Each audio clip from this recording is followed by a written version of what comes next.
हाँ जी गाइस, तो कैसे आप सब लोग? होप करता हूँ बढ़िया होगे, शानदार होगे, ज़बरदस्त होगे, जिंदाबाद होगे बिल्कुल मेरी तरह। तो इस वीडियो में बताना चाहता हूँ कि भाई कि तुमको क्या क्या नहीं करना है अगर तुम्हारा रिजेक्शन आ जाता है। तो अगर तुम्हारा रिजेक्शन आ जाता है और तुम रिजेक्ट हो जाते हो तो भाई मेरे पास अभी काफ़ी क्वेश्चंस आते हैं, काफ़ी वो आते हैं कि भाई मेरा रिजेक्ट हो गया, भाई मेरा ऐसे हो गया, वैसे हो गया। तो मैं तुमको बताना चाहता हूँ, अभी तुमको बता दूँ कि अभी मैं होटल में हूँ, काम पे नहीं हूँ, ब्रेक मिला है, आधे घंटे का ब्रेक होता है यहाँ पे, तुमको लेना ही पड़ता है 8 घंटे की शिफ्ट में। तो उस पे हूँ। और क्या कहते हैं, अगर तुम्हारी अब बात आते हैं मेन बात पे, रिजेक्शन आ जाता है तो सबसे पहले तुम अगर जाते हो, अगर तुम्हारा रिजेक्ट हो गया पहली बात तो टेंशन की बात नहीं है कोई भी। दूसरी बार में हो जाता है, दूसरी के बार के बाद में मेरे को तीसरी बार का पता नहीं, क्योंकि मेरे दोस्तों ने भी नहीं दिया। काफ़ी बंदे मैसेज करते हैं कि भाई मेरा 2 बार रिजेक्शन हो गया है, तीसरी बार चांसेस है कि नहीं है। ऑनेस्टली मेरे को नहीं पता है कि नहीं है, होगा नहीं होगा। दूसरी बार में हुआ था, एक बार रिजेक्शन हो गया था। क्यों हुआ था वो मैंने पहले ही बता रखा है, अभी भी बता देता हूँ क्यों। क्योंकि मेरे से जो क्वेश्चन पूछे थे, मतलब मैंने अच्छा इंटरव्यू जा रहा था, पर जो लेडी भी थी, और वो सेम लेडी के भी मेरे पास मैसेज आते कि वो दिल्ली एम्बेसी में थी, एक लेडी थी, वो बार बार फ्रिक्वेंटली क्वेश्चन पूछ रही थी, बार बार एकदम से एग्रेसिवली पूछ रही थी कि मतलब इसके बाद क्या है, इसके बाद ये क्वेश्चन पे क्वेश्चन, क्वेश्चन पे क्वेश्चन। मैं बता भी रहा था, फिर लास्ट में मैंने 1-2 में गलती कर दी थी। तुम जब भी इंटरव्यू दोगे तुमको पता होगा, अगर तुम्हारे पास रिजेक्शन आया, तुम्हारे पास स्लिप आएगी 214 भी, पर तुमको पता होगी तुम्हारा रिजेक्ट क्यों हुआ है। तुमको अब उसी टाइम पता चल जाएगा भाई मैंने कहाँ गलती करी है, क्या गलत बोला है। वो भाई दिन के 300 इंटरव्यू लेते हैं, तो उनको पता होता है कि भाई कहाँ गलती कर रहा है बच्चा, कहाँ क्या ये झूठ बोल रहा है, सच बोल रहा है। सबसे पहले तुमको इंटेंशन दिखानी है कि भाई मैं वापस आऊँगा इंडिया, मैं कोई जॉब करने नहीं जा रहा हूँ, मैं बस सीखने जा रहा हूँ। अगर तुम J1 पे आ रहे हो ना, ट्रेनिंग पे आ रहे हो, होटल इंडस्ट्री से हो, तो तुम भाई सीखने आ रहे हो, यहाँ पे ट्रेनिंग इंटर्नशिप के लिए आ रहे हो। तुम्हारे वो डॉक्यूमेंट्स में भी लिखा हुआ है ट्रेनिंग और इंटर्नशिप। तो तुम जॉब वर्ड यूज़ ही नहीं कर सकते, तुम जॉब, वर्क, मनी, सैलरी नहीं यूज़ कर सकते भाई। तुम ये नहीं बोल सकते, तुम बोलोगे स्टाइपेंड, ट्रेनिंग, इंटर्नशिप, मेरी बाकी जो वर्ड होते हैं, एम्प्लॉयमेंट नहीं बोल सकते। और सबसे मेन रीज़न ये होता था कि भाई सबसे पहले तुम जाते हो तो कॉन्फिडेंस के साथ जाओ। सबसे मोटी बात होती है कॉन्फिडेंस। अगर तुम्हें कॉन्फिडेंस है, तुम्हारी पर्सनैलिटी अच्छी है, शेव के रख सकते। मैंने शेव रखी थी, मैंने बियर्ड रखी हुई थी अपनी जब मैं गया था। उसको अच्छे से ग्रूम करो, बाल अच्छे से बना के जाओ, अच्छे से प्रेजेंटेबल होके जाओ, सीधा जो वो पूछे उतना ही जवाब दो, उससे ज़्यादा नहीं, उससे कम नहीं। वो तुमसे सबसे पहले यही पूछेगी, जैसे तुम्हारे डॉक्यूमेंट्स लेगी, why are you going to USA, तो तुमको यही बोलना है कि भाई मैं अपनी ऐसे ऐसे ट्रेनिंग करने जा रहा हूँ, मेरी स्टेट में ट्रेनिंग लगी है। उसके बाद ये, उसका दूसरा सवाल वो तुमसे यही पूछेगी कि भाई तुमको ये ट्रेनिंग क्यों करनी है। तो तुम बोलोगे मेरे को अच्छा सा एक्सपोजर मिल रहा है, मेरे को अमेरिकन कल्चर के बारे में पता चलेगा, मेरे को ये पता चलेगा। ऐसा बोल सकते हो, पर ये भी नहीं कि भाई तुम अमेरिकन कल्चर, मेरा बचपन से ड्रीम था अमेरिका में काम करने का, अमेरिका में वर्क करने का, अमेरिकन कल्चर को नहीं बोल सकते। तुम ये बोलोगे भाई मेरे को ये अच्छा एक्सपोजर का चांस मिला है, और क्या कहते हैं, मैं अमेरिकन कल्चर सीखना चाहता हूँ। उसके बाद मैं अपने आगे अपने करियर को ग्रोथ करने के लिए ये मेरे लिए काफ़ी बूम होगा। ये बोल दो, अपना आराम से आंसर बना दो उसके बारे में। उसके बाद वो पूछेंगे क्यों जा रहे हो, इंडिया में ये नहीं हो सकता। तो तुम बोलो इंडिया में मैं कर सकता हूँ। मेरे से यही पूछा था कि तुम्हारे को इंडिया में नहीं मिल रही है ऐसी जॉब या फिर ऐसी ट्रेनिंग। तो मैंने उसको बोला इंडिया में मैं इसकी तैयारी करके नहीं गया था। मैंने उस टाइम इम्प्रॉम्प्टू बनाया था कि भाई हाँ, मैं उसको ये बताया कि मैं अगर इंडिया में मेरे को मिल जाती तो मैं सिर्फ बेकरी में काम करूँगा, या फिर कॉन्टिनेंटल में, या फिर इंडियन में, या फिर अलग डिपार्टमेंट तंदूर में। बट यहाँ पे मैं हर डिपार्टमेंट में काम कर रहा हूँ, तो ऐसी ट्रेनिंग मेरे को नहीं मिल रही। तो उसको थोड़ा अच्छा लगा था।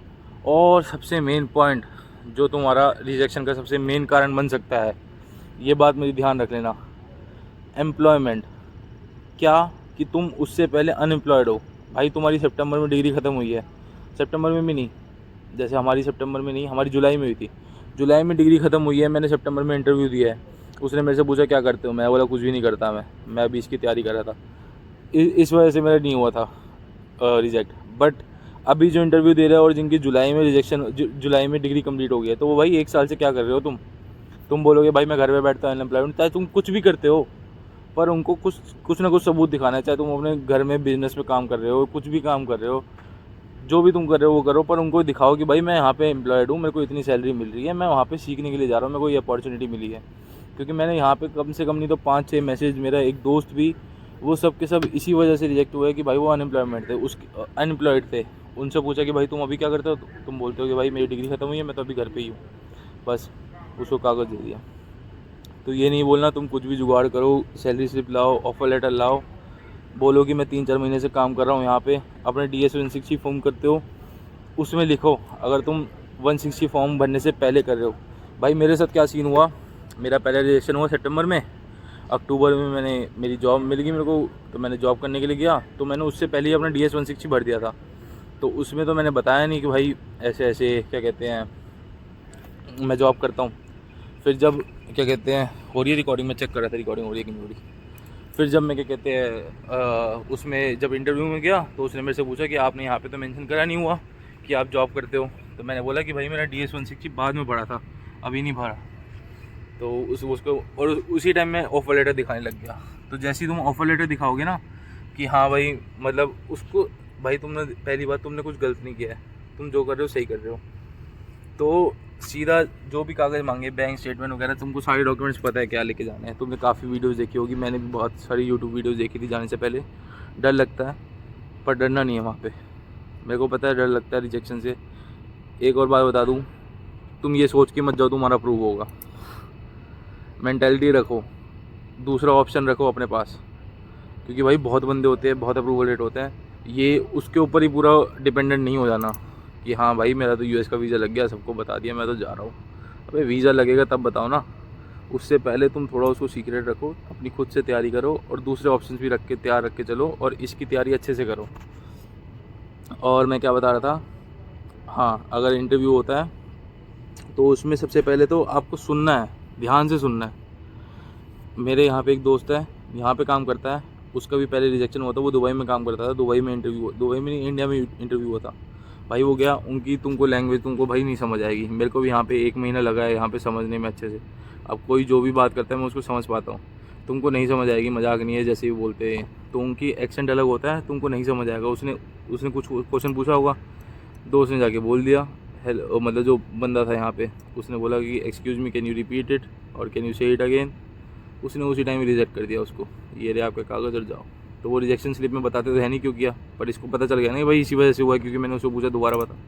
तो तुमको पता होगा, और जिस वजह से तुमको हुआ है उसकी दोबारा तैयारी करो। और ये नहीं कि अगर जैसे तुम्हारा मार्च फर्स्ट वीक में रिजेक्ट हो गया, तुम मार्च एंड में दोबारा अपॉइंटमेंट ले ली, पैसे तो मिलेगी नहीं। अगर मिल भी गई तो तुमको दोबारा वो कहेंगे तुम्हारे में क्या चेंज आया पहले और अब में, 15 दिन में क्या चेंज आ गया ऐसा जो मैं तुमको अप्रूव कर दूँ, पीछे वाले ने वो किया है, रिजेक्ट किया है।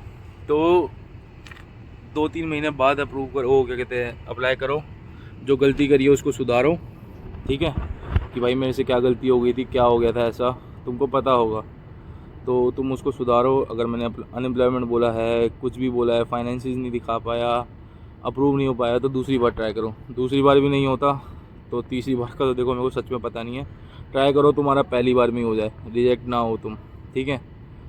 अगर हो जाते हो तो ऐसी कोई टेंशन की बात नहीं है, दूसरी बार में भी हो जाता है, काफ़ी बंदों का होता है। तो बस तुमको पुश करना है।